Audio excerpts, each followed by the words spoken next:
Falcon scam లో కీలక పరిణామం చోటు చేసుకుంది. దుబాయ్ నుంచి హైదరాబాద్ వచ్చిన చార్టెడ్ ఫ్లైట్ ను ఈడీ సీజ్ చేసింది. 4 గంటల పాటు ఫ్లైట్ ను చుట్టుముట్టి అందులో ఉన్న వాళ్ళని అధికారులు అదుపులోకి తీసుకున్నారు. ఈ స్కామ్ కేసులో నిందితులు ఇదే ఫ్లైట్ లో దుబాయ్ కు పరారయ్యారు. 15 రోజుల క్రితం దుబాయ్ కు పారిపోయి తిరిగి ఫ్లైట్ ను హైదరాబాద్ కు పంపారు నిందితులు. అర్ధరాత్రి సమయంలో హైదరాబాద్ లో దిగింది ఈ చార్టెడ్ ఫ్లైట్.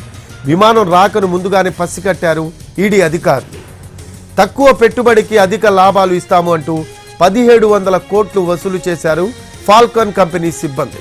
పెట్టుబడిని అంతర్జాతీయ సంస్థల్లో పెట్టి లాభాలను పంచుతాము అంటూ ప్రచారం చేసుకున్నారు. ఇది నమ్మిన జనం కోట్లాది రూపాయలు పెట్టుబడి పెట్టారు.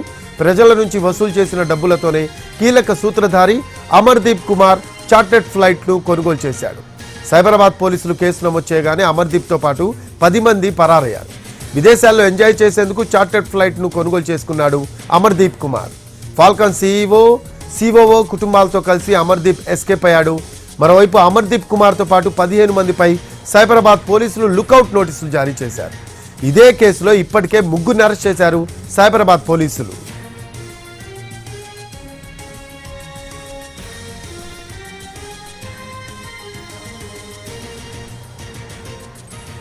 మోర్ అప్డేట్స్ తెలుసుకుందాం. మా crime input at Ramesh Vaitla ఉన్నారు.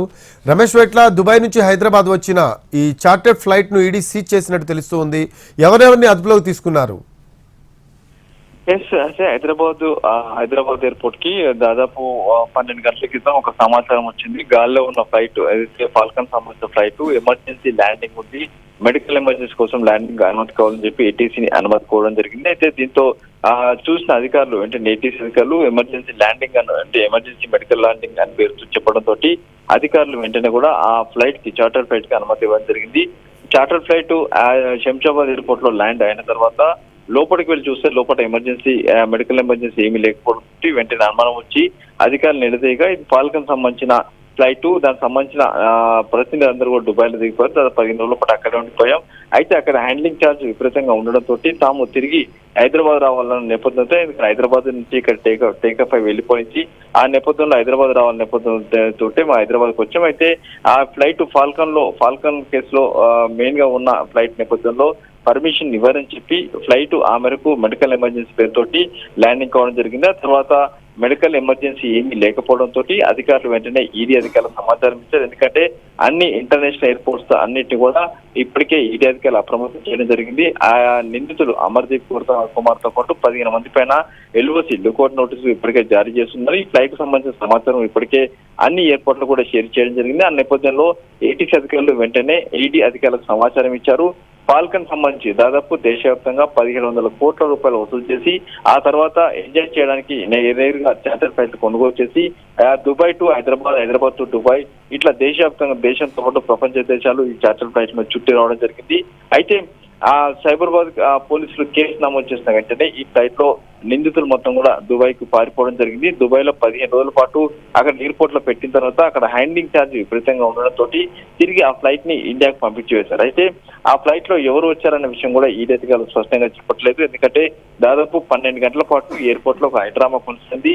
ఫ్లైట్ ను సీజ్ చేసేందుకు అధికారులు తంటాలు పడాల్సి వచ్చింది. ఇప్పటివరకు దేశ చరిత్రలో మొదటిసారి ఒక ఫ్లైట్ ని విదేశాల నుంచి వచ్చిన ఫ్లైట్ ని నేరుగా ఒక కేసులో ఉన్న ఫ్లైట్ ని సీజ్ చేయడం ఇదే మొదటిసారి కూడా అధికారులు చెప్తున్నారు. అయితే దీనికి సంబంధించి ఇప్పటికీ అధికారులు ఆ ఫ్లైట్ లో ఎవరు వచ్చారో సమాచారం లేకపోయినకి 12 గంటల తర్వాత ఆ ఫ్లైట్ ని సీజ్ చేసి ఆ మేరకు ఇప్పటికీ ఈడీ అధికారులు స్వాధీనపరచుకోవడం జరిగింది. అయితే ఈ కేసు సంబంధించి చూస్తే 1700 కోట్ల రూపాయలు వసూలు చేసిన అమర్దీప్ కుమార్ దాంతో పాటు మరో 15 మంది పైన లుకౌట్ నోటీసులు జారీ చేశారు. మరోవైపు సైబరాబాద్ పోలీసులు ఇప్పటికే ఈ కేసులో ఉన్న 3 ముఖ్యమైన అధికారులని ఫాల్కన్ సంబంధించిన అధికారులను కూడా అరెస్ట్ చేయడం జరిగింది. వాళ్ళని ఇప్పటికే కోర్టులో ప్రొడ్యూస్ చేశారు. వాళ్ళు బెయిల్ కోసం కూడా అప్పీల్ చేయడం జరిగింది. ఏది ఏమైనా కూడా దాదాపు 1700 కోట్ల రూపాయలు కుర్చీలోకి పెట్టి విదేశాలకు ఇదే ఫ్లైట్ లో పారిపోయిన నిందితులు విదేశాల్లో దుబాయ్ లో దిగిపోయి ఆ ఫ్లైట్ ని వెనక్కి పంపించిన తర్వాత ఈడీ అధికారులు ప్రస్తుతానికి దాన్ని సీజ్ చేసి తమ ఆధీనంలో పెట్టుకోవడం జరిగింది. అయితే ఫర్దర్ గా ఇన్వెస్టిగేషన్ కొనసాగుతుంది. ఇంకా మొత్తం నిందితుల కోసం కూడా గాలింపు చర్యలు కొనసాగుతాయని చెప్పి అటు ఈడీతో పాటు సైబరాబాద్ పోలీసులు చెప్తున్నారు. Thanks for updates Ramesh Vaitla.